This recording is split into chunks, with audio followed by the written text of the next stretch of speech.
my goodness. Are you being a pill? Huh? You're being a pill because you... what? Why don't you get up on the couch? Hang out with me. Because you don't want to? You don't want to hang out? You want to do your own thing? Huh? You want to do your own thing?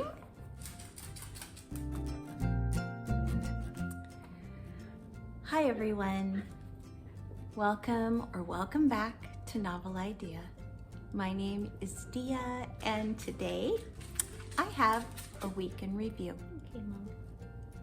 Oh, good Jones. Poppy is semi-joining us today. Are you joining us? You are? You're gonna hang out for a little bit?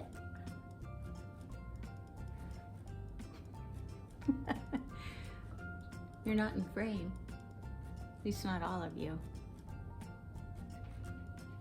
Okay, so let's just jump right in and get started. This upcoming week is my birthday week, and I don't really have any big plans. Our normal thing that we do pretty much every year is my husband's parents always host our extended family in their hometown, and they come for the whole weekend, and we do outdoor activities and sleep in camper trailers and all kinds of whatever we can do to be together for the whole weekend. That's what we do. So the town itself usually has like a little 5K race. I think it might have a 10K also. But it has like a 5K race, and then it also has like water activity sports that we can do because they're right on a lake as well. And excuse me, Poppy. No. Yeah, you stay with Mom. It's okay. You're okay. Okay. It's all right. And so we do things like pickleball and wiffle ball and play frisbee. We were really into ultimate frisbee for a while. I was young. I'm turning 53, and it's a lot for me. I'm an introvert, and it is a lot for me, but it's something that has always been really important to my husband and really important to my kids. And so I'm doing it. So doing that, and I will be actually doing our live for Ellen Montgomery is this next weekend as well, and that will be our discussion of Kilmeny of the Orchard. And I will be doing it from my in-laws' house because that's where I will be. I had planned to be traveling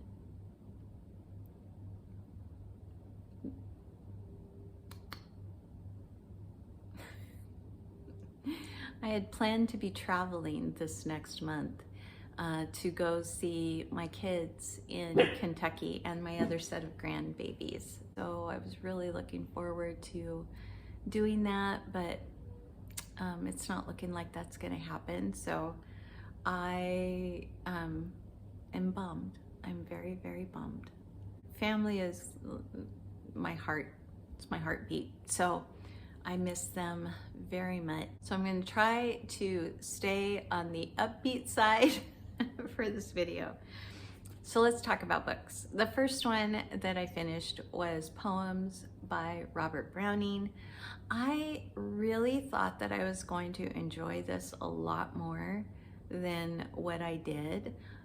Elizabeth Barrett Browning is one of my favorite poets, and I just assumed that Robert was going to be right up there with her, and I found a couple that I feel the emotion of, but for the most part, I didn't enjoy the overall book for the most part. I read that for Ellen Montgomery. There are a couple of different Browning poems that are mentioned in some of her works. I read short stories as well as more poetry. So that one I'm just gonna chalk up to better luck next time. I finished Further Chronicles of Avonlea, which is a series of short stories that are connected to Avonlea, but not necessarily Anne. So it was wonderful. I love Ellen Montgomery's writing. I think that some of her short stories are better than others, but I still really enjoyed my time in Avonlea. Then I finished Song of the Lark by Willa Cather. Song of the Lark is the third book in Willa Cather's Frontier trilogy. They are not connected in any other way than they are American Frontier. And there's no overlap with characters at all. So you can read them in any order that you want to. I read them in publication order, and Song of the Lark is actually my least favorite. It's the longest of her three that she wrote about the American frontier. In Song of the Lark, I had read it before, but it had been a very long time. And it, for me, was one of those that the main character, you never quite know whether to applaud her and get behind her, or want her to really just fail and get her comeuppance. She is very self-centered, and she's not raised in a way that you would expect her to be that way, but she is. And she has a lot of things that just go really well for her and go right for her. But she complains almost constantly. She makes things out to be much bigger deal than they actually are. And there was a relationship in this book also that I really didn't think that it was good in any kind of a way. And other than it was beneficial lifestyle wise to her. But I couldn't get behind anybody in this book. But I didn't understand why nobody else saw her in the book the way that I saw her. Like, I kept wondering what I was missing about this character that made her so likable to so many other people in the book. Anyway, not my favorite. We will just move on. I finished Lost Coast Literary, which is an Ellie Alexander book. I had read this before, and I didn't realize I had read it before until I got into it. It is a story that I thought was going to be a cozy mystery. It was not.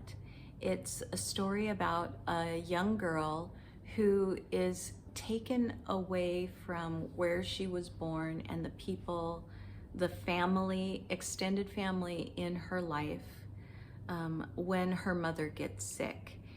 And their family has a special kind of gift. The gift that her family has resides in the main character as well. So she has not been back to the town or seen that side of her family since she was, I think, 8 years old. And it's basically just a story of uncovering the truth of what really happened during that time. And I would definitely read more by Ellie Alexander. Then I finished The Shadow Line, which is the buddy read that I did with Tiffany from Beautiful Minutia and Sandy from Miss Reads a Lot. It's a very short book. My copy was 135, 36 pages, something like that. And I think Tiffany liked this the best out of all of us. It wasn't until I finished it that I kind of figured out, okay, all right, I think I understand this a little bit better now. We're kind of just dropped into the middle of almost like a man's journal and of a certain time, very specific time in his life. And the shadow line is very straightforward about what it is, and it comes right out with it at the beginning.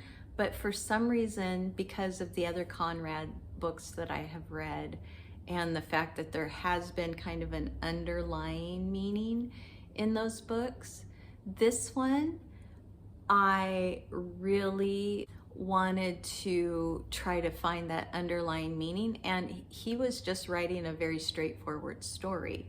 So there wasn't anything underlying about it, and it was thematically driven rather than character or plot. It was good. It's Conrad, and he writes beautifully, and it's very quotable, but I still felt like this could be so much more than it was. But that's not what he was writing the book for. And so he definitely did what he set out to accomplish. It was definitely a point made, but it wasn't enough for me to call this a favorite book, and or even a favorite Conrad. It wasn't amazing or wonderful. Good story, good moment. Lastly, I just finished House with Good Bones by T. Kingfisher. This one is also fairly short, and this was another one of her kind of Poe-esque kind of novels. It's not horror. It is horrifying sometimes in little moments, and it definitely has some horror-esque kind of interplay, but it is not horror.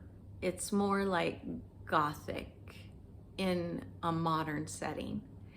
And so I enjoyed it for the most part. It had way more language in it than I was expecting from a T. Kingfisher, because the T. Kingfishers that I have read have not been modern day, so maybe that's the reason for it. But it also was appropriate to what was happening in the story, so it didn't feel necessarily wrongfully overused. What's a good word for that? Effusive in its use of foul language. T. Kingfisher is still an author that I want to read more by, because pretty much everything I've read by her I've really enjoyed. Currently, I am reading Arcanum Unbound. These are short works by Sanderson that have to do with other parts of the Cosmere that he has put kind of all into one bind up. And so I wanted to reread Edgedancer because I was talking with someone and I couldn't remember enough specifics about it. So I thought I need to reread that. But I happen to think it is the very last of the short stories in this bind up of stories. And I'm not there yet. So I'm rereading Arcanum Unbound. I'm also reading book 4 in Daniel Abraham's Dagger and Coin series. I just picked this up this morning, so I'm not very far in, and that is Widow's House, The Widow's House. I am enjoying Dagger and Coin, so I fully expect that I'm going to love this one as well. I am reading Across the Miles by Montgomery. You can see where I am, and I'm really liking this. It is in the form of letters, but they are short stories that she wrote, and I am just really loving every moment of it. I'm savoring it. It's probably my favorite collection of short stories that I've ever read by her.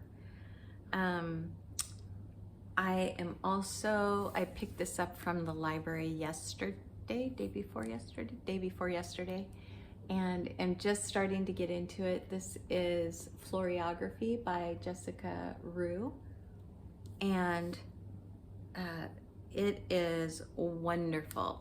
It is illustrated guide to language of flowers, and Jessica is an artist, and so she has illustrated all of the flowers and then written about their meaning and their origin, the origin of them, and what they pair well with. So we have all different flowers that she has illustrated, and some that aren't quite flowers, but they are plants and they have a meaning. So I'm enjoying this. I really want to buy this.